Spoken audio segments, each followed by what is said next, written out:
আমি রিয়া। সেদিন বিকেলটা ছিল অদ্ভুত শান্ত। বাড়িতে সবাই নিজেদের কাজে ব্যস্ত, কেউ বাজারে, কেউ ছাদে কাপড় শুকোতে গেছে। পুরো বাড়িটা যেন একটা হালকা নীরবতার চাদর মুড়ে রেখেছে। আমি বারান্দায় বসে কলেজের অ্যাসাইনমেন্ট লিখছিলাম। ঠিক তখনই দরজার পাশে কাশির শব্দ। ফিরেই দেখি অর্ণব দুলাভাই। সাধারণত তিনি খুব কম হাসেন, কিন্তু সেদিন তার চোখে অদ্ভুত কোমলতা ছিল। যেন কিছু বলতে চাইছেন অথচ ভাষা খুঁজে পাচ্ছেন না। রিয়া, একটু সময় আছে? তার কণ্ঠটা ছিল শান্ত, তবে ভেতরে কোথাও একটা অস্থিরতা আমি টের পেলাম। আমি মাথা নাড়লাম। আছে দুলাভাই, বলুন। তিনি আমার পাশে এসে দাঁড়ালেন। হাওয়ায় একটু শীত ছিল, আর দুলাভাইয়ের জামা থেকে হালকা আতরের গন্ধ ভেসে আসছিল। এই গন্ধটাকে আমি সবসময় চিনে নিই, এক ধরনের নিরাপত্তার অনুভূতি জাগে। তোমার প্রেজেন্টেশনটা দেখছিলাম, তিনি বললেন। ভীষণ ভালো হয়েছে। কিন্তু কোথায় যেন একটু থেমে যাচ্ছ। মনে হচ্ছে তুমি নিজের মতো করে পুরোটা বলতে পারছ না। আমি চুপ করে তার দিকে তাকালাম। এত খুঁটিনাটি খেয়াল করে আমার কথা কেউ খুব কমই দেখে। অর্ণব দুলাভাই সবসময় তা পারেন। দুলাভাই আবার বললেন, তুমি যতটা প্রতিভাবান তা তুমি নিজেই জানো না। তোমাকে শুধু একটু আত্মবিশ্বাস দরকার। কথাগুলো শুনে বুকের ভেতর যেন ধীরে একটা উষ্ণতা ছড়িয়ে গেল। আমি নিচু স্বরে বললাম, আপনি না থাকলে অনেক কিছুই বুঝতাম না দুলাভাই। এক মুহূর্তের নীরবতা। বারান্দার হাওয়া আমাদের দুজনের মাঝের দূরত্বটাকে যেন আরও কমিয়ে দিচ্ছিল। দুলাভাই হালকা হেসে বললেন, তুমি চাইলে আমি তোমাকে পুরো প্রেজেন্টেশনটা সাজিয়ে দিতে পারি। একসঙ্গে বসে করি। আমি মাথা নাড়তেই তিনি পাশের চেয়ারটা একটু কাছে টেনে বসলেন। গভীর মনোযোগে আমার ল্যাপটপ দেখছিলেন। তার আঙুল যখন কিবোর্ডে স্পর্শ করছিল, মাঝে মাঝে আমার হাতেও লেগে যাচ্ছিল। সেটা কোনো ভুল স্পর্শ নয়, কিন্তু অদ্ভুতভাবে ঘনিষ্ঠ। নীরবতা, হাওয়া, আর দুজন মানুষের মধ্যে বাড়তে থাকা এক ধরনের অজানা টান, যা বলা যায় না, তবে অনুভব করা যায়। দুলাভাই বললেন, রিয়া, তুমি কি কখনো নিজেকে সত্যিকারভাবে দেখেছ? নিজের শক্তিটাকে? আমি মৃদু হাসলাম। আপনি ছাড়া আর কে দেখাবে? তিনি একটু থেমে গভীর চোখে আমার দিকে তাকালেন। সেই মুহূর্তটা কি যে ছিল, আজও ঠিক ব্যাখ্যা করতে পারি না। কোনো ভুল না, কোনো বাড়াবাড়ি না। কেবল দুজন মানুষের মাঝে বাড়তে থাকা এক অব্যক্ত বিশ্বাস। সেদিনই প্রথম মনে হয়েছিল, দুলাভাই অর্ণবকে আমি নতুনভাবে চিনতে শুরু করেছি। আর তিনি আমাকে। দুলাভাই অর্ণব আর আমি বারান্দায় বসে প্রেজেন্টেশন সাজাচ্ছিলাম। সন্ধ্যার আলো আস্তে আস্তে গাঢ় হয়ে পুরো আকাশটাকে কমলা রঙে রাঙিয়ে দিচ্ছিল। আমাদের দুজনের মাঝের দূরত্ব যেন সেই আলো থমকে গিয়েছিল। আমি স্লাইড বদলাচ্ছিলাম, আর দুলাভাই মন্তব্য দিচ্ছিলেন, কোথায় ছবি বসলে ভালো লাগবে, কোন পয়েন্টটাকে সামনে আনা উচিত, কোন জায়গায় আমার কথা আরও আত্মবিশ্বাসী শোনানো উচিত। হঠাৎ দুলাভাই বললেন, তুমি একবার গলা পরিষ্কার করে পুরোটা পড়ে শোনাবে? আমি তোমার টোনটা ঠিক করে দেব। আমি একটু নার্ভাস হয়ে গেলাম। সামনে দাঁড়িয়ে কথা বলা নিয়ে আমি সবসময় লাজুক। তবুও বললাম, ঠিক আছে, চেষ্টা করছি। আমি পড়তে শুরু করলাম। শুরুটা ঠিকঠাক হলেও মাঝখানে এসে গলা কেঁপে গেল। একটু থেমে দুলাভাইয়ের দিকে তাকাতেই দেখলাম, তিনি মনোযোগ দিয়ে শুধু আমার কথা নয়, আমার ভয়টাও পড়ে ফেলেছেন। তিনি ধীরে বললেন, তুমি যখন থেমে যাও, বুঝি তুমি নিজের উপর সন্দেহ করছো। রিয়া, তুমি বুঝতেই পারছো না তুমি কতটা ভালো। আমি মাথা নিচু করলাম। সবাই কি এতটা বিশ্বাস করে দুলাভাই? সে মুহূর্তে তার চোখে যে গভীরতা ছিল, তা আমাকে চমকে দিল। তিনি চেয়ারটা একটু আমার দিকে টেনে এনে বললেন, আমি তোমার প্রতিটি সম্ভাবনাকে দেখি রিয়া। শুধু তুমি এখনো নিজেকে পুরোটা বুঝে উঠতে পারোনি। কথাগুলো শুনে আমার বুকের ভেতরে যেন কোনো অচেনা অনুভূতি জেগে উঠল, আবেগ, কৃতজ্ঞতা, আর এক ধরনের অদ্ভুত কাছাকাছি হওয়ার অনুভূতি। মাঝে হাওয়া বইছিল। আমার চুলের কিছু গোছা মুখের উপর এসে পড়ায় দুলাভাই হাত বাড়িয়ে সেটা সরিয়ে দিলেন। একদম স্বাভাবিক, যত্নের স্পর্শ, তবু আমার মনে হয়েছিল, এই মুহূর্তটা খুব নির্দিষ্ট, খুব নরম, খুব মূল্যবান। তিনি বললেন, এভাবে চুলের সামনে পড়লে তুমি আরও ছোট আর ভীতু দেখাও। তোমার মুখটা খোলা রাখলে শক্ত দেখায়। তুমি শক্তই তো। আমি কিছু বললাম না। শুধু তার দিকে তাকালাম। এক মুহূর্তের নীরব সাক্ষাৎ চোখে চোখে, এত দীর্ঘ যে সময়ও যেন থেমে গেল। দুলাভাই ধীরে বললেন, চলো আরেকবার শুরু করো। এবার তুমি থামবে না। আমি গলা সোজা করলাম। সারা সময় তার চোখ আমার উপর ছিল। চাপ নয়, বরং শক্তি দেওয়ার মতো। আমি পুরো প্রেজেন্টেশন পড়ে গেলাম। মাঝে কোথাও থামিনি। শেষ করে নিঃশ্বাস ছাড়তেই দেখি দুলাভাই ধীরে হাততালি দিচ্ছেন। তুমি পারবে, আমি বলেছিলাম না? আমি হাসলাম। আপনি থাকলে সবকিছু সহজ লাগে। তিনি একটু থেমে মৃদু স্বরে বললেন, আমি আছি রিয়া। যতটা দরকার ঠিক ততটাই। সেই কথাটা আমার মনে অদ্ভুতভাবে বাজতে থাকল। হাওয়ার শব্দও যেন এত কাছে ছিল না যতটা এই বাক্যটা। সেদিন প্রথম বুঝলাম আমাদের মাঝে যে নীরব বোঝাপড়া তৈরি হচ্ছে তা সাধারণ নয়। আর আমিও অজান্তেই এই নীরবতার দিকে টেনে যাচ্ছি। রাত বেশ নেমে এসেছে। বাড়ির অন্যদের আওয়াজও ধীরে ধীরে মিলিয়ে গেছে। বারান্দার লাইটটা জ্বলছে, আর তার নিচে আমরা দুজন, আমি ও অর্ণব দুলাভাই, ল্যাপটপ বন্ধ করে নিঃশব্দে বসে আছি। দুলাভাই বললেন, আজ তোমার ভেতরে যে আত্মবিশ্বাস দেখলাম, সেটা কিন্তু তোমার নিজেরই ছিল। শুধু তুমি বের করে আনতে সাহস পাওনি। আমি হালকা হাসলাম। আপনি পাশে থাকলে সাহসটা নিজের মতো করে চলে আসে। মনে হয় আমি পারব। দুলাভাই কিছুক্ষণ চুপ করে রইলেন। তারপর মৃদু স্বরে বললেন, রিয়া, তুমি জানো, তোমার ভেতর এক ধরনের আলো আছে, কিন্তু তুমি সবসময় সেটাকে ঢেকে রাখো। কেন জানো? আমি একটু থমকে গেলাম। হয়তো মানুষের বিচারভীতি, হয়তো মনে হয় কেউ ভুল বুঝবে। তিনি মাথা নেড়ে বললেন, আমি কখনো তোমাকে ভুল বুঝিনি রিয়া, আর ভুলবও না। কথাটা শুনে বুকের ভেতর হালকা ধাক্কার মতো লাগল। জানি এটা কোনো ভুল কিছু নয়, কিন্তু এমন আশ্বাসের শব্দ, এমন গুরুত্ব কেউ খুব কমই আমার কাছে ব্যবহার করেছে। একটু পর তিনি বললেন, তুমি চাইলে তোমার কলেজের প্র্যাকটিসগুলো আমি রেগুলারলি দেখে দিতে পারি। আমি সময় বের করে নেব। আমি অবাক হয়ে তাকালাম। আপনার তো অনেক কাজ, এত ঝামেলা নেবেন কেন? তিনি ছোট্ট হেসে বললেন, সব কাজের মাঝেও কয়েকটা মানুষ থাকে যাদের জন্য আলাদা সময় বের করতে ভালো লাগে। আমি চুপ করে গেলাম। কথাটা যেন হাওয়ার মতোই নরম, কিন্তু ভেতরে গভীর। একদম সরাসরি নয়, একদম ভুলও নয়, তবু এমনভাবে বলা যে মনে প্রশ্ন জাগে, আমাদের সম্পর্কটা কি ধীরে ধীরে অন্যরকম কোনো বোঝাপটার দিকে যাচ্ছে। হঠাৎ বিদ্যুৎ একটু টিমটিম করে উঠল। পুরো বাড়িটা কিছু সেকেন্ডের জন্য অন্ধকার। আমি স্বভাবত একটু চমকে হাতটা টেবিলের উপর রেখে দিলাম। অন্ধকারের সেই মুহূর্তে দুলাভাইয়ের কণ্ঠ শুনলাম, চিন্তা করো না, আমি আছি। এমন সহজ দুইটা শব্দ, কিন্তু ওর ভেতরে একটা অবিশ্বাস্য দৃঢ়তা ছিল।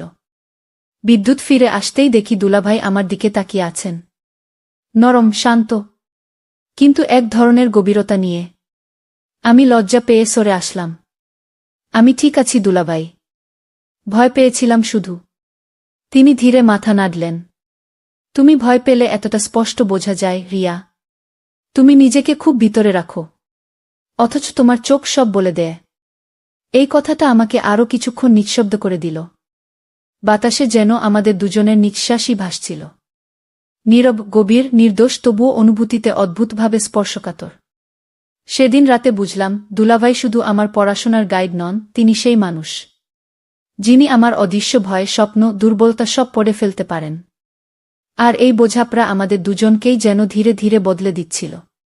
সেদিন রাতের সেই অন্ধকার আলো বদলের পর আমাদের মাঝে এক ধরনের নীরব দূরত্ব তৈরি হল, যেটা দূরত্ব নয়, আবার কাছে আসাও নয়, বরং এমন এক জায়গা যেখানে দুজন মানুষই নিজেদের অনুভূতি গুছিয়ে নিতে চায়, কিন্তু মুখে কিছু বলে না। পরদিন দুপুরে বাড়ি প্রায় ফাঁকা। দিদি বাইরে কাজের ট্রেনিংয়ে, মা গেছেন আত্মীয় বাড়ি। বাড়িতে শুধু আমি আর অর্ণব দুলাভাই। আমি রান্নাঘরে দাঁড়িয়েছিলাম।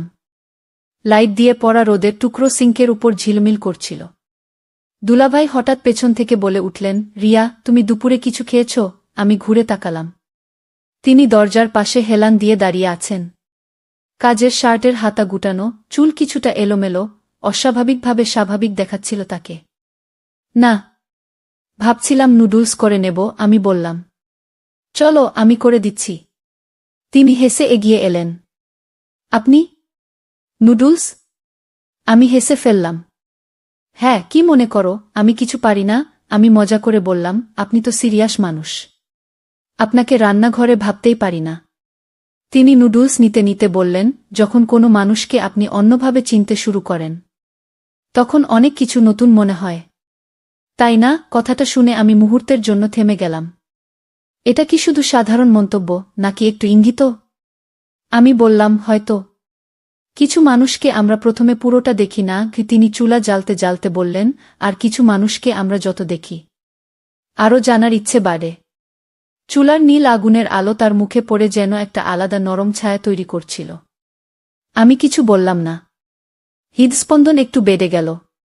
নুডলস নাড়তে নাড়তে দুলাভাই হঠাৎ জিজ্ঞেস করলেন, তোমার কালকের প্রেজেন্টেশনটা নিয়ে আর টেনশন আছে? আছে, কিন্তু আপনি পাশে থাকলে কমে যায় বলেই আমি একটু লজ্জা পেলাম। তিনি থামলেন। হাতের চামচটা সিঙ্কে রেখে ধীরে আমার দিকে ফিরলেন। রিয়া, তুমি জানো তোমার উপর আমার যে বিশ্বাস, তা শুধু পড়াশোনার জন্য নয় গো। আমি চোখ পিটপিট করে তাকালাম। মানে? তিনি কাছে এগিয়ে এলেন। দূরত্বটা একদম সেফ, কিন্তু তবুও অনুভূতিতে খুব ঘন। নরম গলায় বললেন, তুমি যখন নিজের উপর সন্দেহ করো আমি খারাপ লাগে।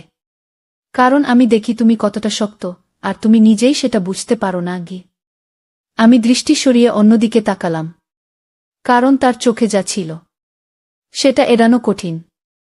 দুলাভাই বললেন, যাই হোক, তুমি একা নও রিয়া। আমি আছি। যত দূরই দরকার আমি থাকব। এতটা দৃঢ়, এতটা আশ্বাস এমনভাবে কেউ কখনো আমাকে বলেনি। আমার বুকের ভেতর যেন অদ্ভুত গরম একটা অনুভূতি উঠল। বললাম, আপনি সবসময় এমন কেন? আমাকে নিয়ে এত ভাবেন কেন? দুলাভাই কিছু মুহূর্ত চুপ করে রইলেন। মুখে কোনো বাড়াবাড়ি নেই, শুধু শান্ত গভীরতা। কারণ তুমি ডিসার্ভ করো কেউ তোমাকে গুরুত্ব দিক, আর আমি সেই মানুষটিও হতে পারি। এটা ভাবলে ভালো লাগে। আমি নিঃশ্বাস চেপে ধরলাম। এই বাক্যটা সাধারণ কোনো কথা নয়। চুলার নুডলস ধীরে ধীরে ফুটছিল, কিন্তু আমাদের মাঝের অনুভূতি আরও গভীর, আরও নীরব, আরও অজানা হয়ে উঠছিল। তারপর দুলাভাই মৃদু হাসলেন, যেন নিজের কথার গভীরতা একটু হালকা করতে চাইলেন। চলো খেয়ে নাও, না হলে প্রেজেন্টেশন প্র্যাকটিস করতে হবে কিভাবে? আমি হাসলাম, কিন্তু সেই হাসির আড়ালে মনে হলো আমাদের মাঝে যেন এমন কিছু জন্ম নিচ্ছে যা এখনো উচ্চারিত হয়নি, কিন্তু দুজনেই অনুভব করছি। নুডলস খাওয়া শেষ করে আমরা দুজন ডাইনিং টেবিলে বসেছিলাম। বাড়ির অস্বাভাবিক নীরবতা যেন আমাদের কথাগুলোকে আরও ভারী করে তুলছিল।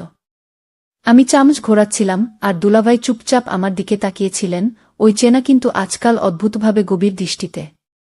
আমি জানতে চাইলাম, দুলাভাই, আপনি আমাকে নিয়ে সত্যিই এত সিরিয়াসভাবে চিন্তা করেন? কেন? তিনি একটু চমকে গেলেন না, বরং যেন অপেক্ষাই করছিলেন এই প্রশ্নের। কারণ তুমি সেই কয়েকজন মানুষের একজন যাদের ভেতরের জগৎ খুব স্বচ্ছ। তুমি বাইরে সাহসী দেখাও, কিন্তু ভেতরে খুব কোমল। লুকিয়ে রাখলেও বুঝে যায় উ। আমি কাটা চামচ নামিয়ে বললাম, সবাই তো এমনটা বোঝে না। তিনি ধীরে হাসলেন। সবাই তো তোমাকে এভাবে দেখে না। রিয়া, গিয়ে আমার গলা শুকিয়ে গেল। কথাটা কোনো ভুল নয়, তবুও মনে হলো এর ভেতরে এমন কিছু আছে যেটা আমরা কেউ উচ্চারণ করতে চাইছি না। হঠাৎ তিনি চেয়ার সরিয়ে টেবিলের উপর থেকে আমার প্রেজেন্টেশন ফাইল তুলে নিলেন। চলো আজ শেষবার প্র্যাকটিস করি, কাল তোমার বড়দিন। আমি মাথা নাড়লাম, কিন্তু ওনার চোখে সেই গভীরতা এখনও ছিল। আমরা ড্রয়িং রুমে গেলাম। দুলাভাই সোফায় বসে আমাকে দাঁড়িয়ে বলতে বললেন, ঠিক যেন তিনি আমার অফিসিয়াল ট্রেনার। আমি কথা বলতে শুরু করলাম। প্রথমে ঠিকই চলছিল, কিন্তু মাঝপথে আমি নার্ভাস হয়ে গেলাম, গলা আটকে গেল, শব্দ কেঁপে উঠল। আমি থেমে বললাম, আমি পারব না, মনে হয় ব্যর্থ হব। দুলাভাই উঠে দাঁড়ালেন। তিনি আমার সামনে এসে খুব কাছ থেকে বললেন, রিয়া, এটা তোমার ভয় নয়, এটা তোমার নিজের প্রতি সন্দেহ। এবং এই সন্দেহ তোমাকে জিততে দেবে না যদি না তুমি নিজেকে বিশ্বাস করো। আমি চুপ। তিনি আরও ধীরে বললেন, তুমি জানো তোমার ভেতরে যা আছে তা তোমাকে অন্য সবার থেকে আলাদা করে, এবং আমি তা প্রতিদিন আরও স্পষ্টভাবে দেখি। আমার মনে হলো তিনি শুধু প্রেজেন্টেশন নয়, আরও কিছু নিয়ে কথা বলছেন। আমি জিজ্ঞেস করলাম, আপনার চোখে আমি আসলে কি দেখি দুলাভাই? এই প্রশ্নটায় তিনি থেমে গেলেন। কিছুক্ষণের নীরবতা, যা কথার থেকেও ভারী। তিনি খুব ধীরে বললেন, একজন মানুষ যে নিজের শক্তিটা বোঝে না, কিন্তু যাকে দেখলে মনে হয় ওকে রক্ষা করতে ইচ্ছে করে। ওকে এগিয়ে দিতে ইচ্ছে করে। ওকে গুরুত্ব দিতে ইচ্ছে করে কি আমার নিঃশ্বাস আটকে গেল। কথা নেই, শুধু অনুভূতি। এই কথাগুলো শুধু সাধারণ উৎসাহ নয়। তার ভেতরে গভীরতা আছে যা আমরা কেউ বলছি না, কিন্তু দুজনেই বুঝছি। আমি কিছু বলার আগে দুলাভাই নিজেই সরে দাঁড়ালেন, যেন কথা হালকা করতে চাইছেন। চলো, আবার শুরু করো। এবার থেমো না। কি তার গলায় শান্তি ছিল, কিন্তু চোখে ছিল সেই অচেনা নরম টান, যা প্রতিদিন একটু একটু করে ঘন হয়ে উঠছে। আমি আবার বলতে শুরু করলাম। এবার কোথাও থামলাম না। আর তিনি পুরোটা সময় এক দৃষ্টিতে আমাকে দেখছিলেন। মনে হচ্ছিল, যাই হোক, আমাদের মাঝে কিছু বদলাতে শুরু করেছে। এখনও নাম পাইনি, তবু ঠিক অনুভব করা যায়। রাত নেমে গেছে। প্রেজেন্টেশন শেষ করে আমি সোফায় বসে নিঃশ্বাস নিচ্ছিলাম। দুলাভাই একটু দূরে দাঁড়িয়ে জানালার পর্দা ঠিক করছিলেন। বাইরে হালকা বাতাসে গাছের পাতার শব্দ, ঘরের ভেতর নরম আলো। সব মিলিয়ে মুহূর্তটা অদ্ভুত শান্ত, কিন্তু আমাদের ভেতরে জমে থাকা উত্তেজনা সেই শান্তির ভেতরেই স্পষ্ট। আমি আস্তে বললাম, কাল যদি কোনো ভুল করি। তিনি সঙ্গে সঙ্গে ঘুরে তাকালেন। ওই দৃষ্টিটা যা আমাকে বারবার স্থির করে দেয়। তুমি ভুল করবে না, রিয়া, তিনি বললেন। কারণ তোমার যে জায়গায় ভয়, আমি সেটা আগে থেকেই দেখে নিয়েছি। আমি একটু মৃদু হেসে বললাম, আপনি কিভাবে সবসময় বুঝে ফেলেন? তিনি এগিয়ে এসে সোফার সামনে দাঁড়ালেন। দূরত্বটা ঠিক নিরাপদ, কিন্তু তবুও অনুভূতিতে খুব কাছে। কারণ তোমাকে আমি মন দিয়ে দেখি, তিনি বললেন। মন দিয়ে? এই দুইটা শব্দই যেন ঘরের ভেতর বাতাসের দিক পাল্টে দিল। আমি খুব ধীরে জিজ্ঞেস করলাম, মন দিয়ে মানে? তিনি হালকা নিঃশ্বাস ফেললেন, এমন একটা ভঙ্গি যেন তিনি কিছু বলতে চান, কিন্তু নিজেকে ধরে রাখছেন। মানে কি? তিনি একটু থামলেন, তারপর শান্ত স্বরে বললেন, তোমার প্রতিটি অনুভূতি আমি পড়তে পারি। কবে তুমি নার্ভাস, কবে তুমি রেগে আছো, কবে তুমি হাসছো শুধু বাহ্যিকভাবে। সবই বুঝি। কি আমার চোখ নিজে থেকেই নিচের দিকে নেমে গেল। এই স্বীকারোক্তি সাধারণ নয়, কিন্তু কোনো সীমা ছাড়িয়েও নয়। এক ধরনের নীরব ঘনিষ্ঠতা, যা কেবল অনুভূতিতে গভীর।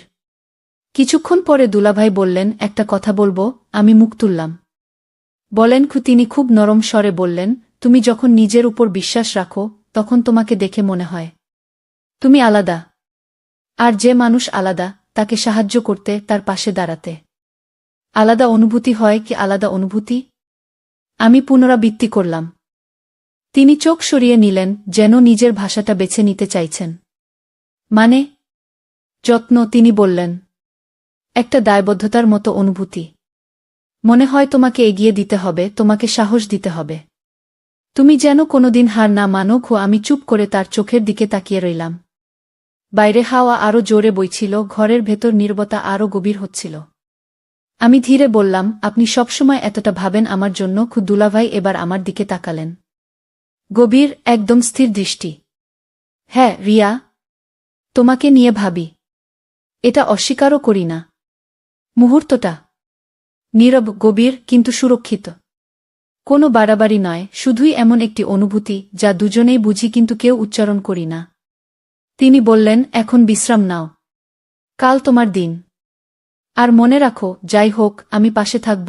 আমি মাথা নাড়লাম, কিন্তু মনে মনে অনুভব করলাম, আমাদের সম্পর্কের জায়গাটা হয়তো এখন আর শুধু দায়িত্ব বা পরিবার নয়, বরং এমন কিছু যা নীরবে, ধীরে, গভীরভাবে বদলে যাচ্ছে। পরদিন আমার প্রেজেন্টেশনের দিন ছিল। ভোরে বাড়িটা নীরব, শুধু জানালার ফাঁক দিয়ে আলো ঢুকছে। আমি প্রস্তুত হচ্ছিলাম, কিন্তু ভেতরে অদ্ভুত কেঁপে থাকা অনুভূতি। হঠাৎ দরজায় নক। দুলাভাই। তিনি দরজা ঠেলে ভেতরে ঢুকলেন না, শুধু বাইরে দাঁড়িয়ে বললেন, রেডি তো? আমি একটা দীর্ঘশ্বাস নিলাম। জানি না, একটু ভয় লাগছে। তিনি হালকা হাসলেন, ভয় লাগা মানে তুমি সিরিয়াস। আর সিরিয়াস মানুষ হারবে না। তারপর বললেন, আজ আমি বাসায় থাকব। যতক্ষণ তুমি ফিরবে আমি থাকব। কারণ তুমি ফিরে এসে প্রথমকার মুখ দেখতে চাও, আমি সেটা বুঝি। কথাটার ভেতরের গভীরতা আমাকে শান্ত করল। নিরাপত্তার মতো একটা অনুভূতি ছড়িয়ে পড়ল বুকের ভেতর। বিকেলে বাড়ি ফিরে দেখি ড্রয়িং রুমে আলো জ্বলে আছে।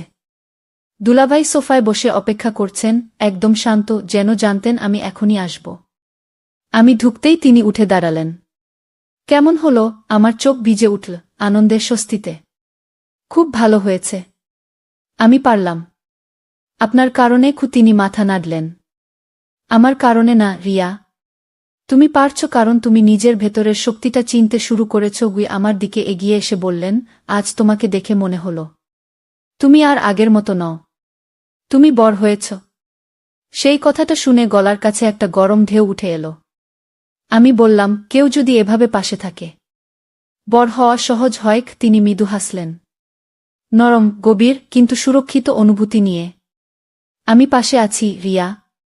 কিন্তু তুমি যে জায়গায় পৌঁছেছ সেটা তুমি নিজেই তৈরি করেছ। আমি শুধু তোমাকে চিনিয়ে দিয়েছি তোমার নিজের শক্তি। আমি চুপচাপ তাকিয়ে রইলাম। দুজনের মাঝের অদ্ভুত নীরবতা আবার তৈরি হল, কিন্তু এবার সেটা কোনো টান নয়, বরং এক ধরনের শান্ত বোঝাপড়া। তিনি পাশে বসে বললেন, আজ থেকে তুমি নিজের উপর বিশ্বাস রাখতে শিখো।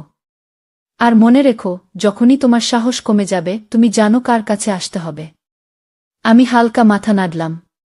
এই আশ্বাস, এই নিরাপত্তা কোনো সম্পর্ককে ভুল জায়গায় নিয়ে যায় না, বরং আরও পরিণত করে। রাত হয়ে গেছে। আমি নিজের রুমে যাওয়ার আগে পেছনে তাকালাম। দুলাভাই এখনও সোফায় বসে শান্ত হাসছেন। সেই হাসিমুখটাই যেন বলছিল, তুমি আর একা নও। আমি হাসলাম। আজ নিজেকে নতুনভাবে চিনলাম। আর বুঝলাম, সব সম্পর্কের নাম থাকে না, তবুও তাদের ভেতরে ভরসা, সাপোর্ট আর নীরব অনুভূতির এক নিরাপদ বাড়ি থাকে। গল্প এখানেই শেষ। একটি আবেগঘন, গভীর কিন্তু সুরক্ষিত বন্ধনে। তো বন্ধুরা, ভিডিওটি ভালো লাগলে কমেন্টে জানাবেন। এই রকম ভালোবাসার গল্প শুনতে চাইলে চ্যানেলটি সাবস্ক্রাইব করুন এবং পাশে থাকুন আর আপনার বেল আইকনটা বাজিয়ে রাখুন, যাতে নতুন ভিডিও আপলোড করা মাত্র আপনারা দেখতে পান।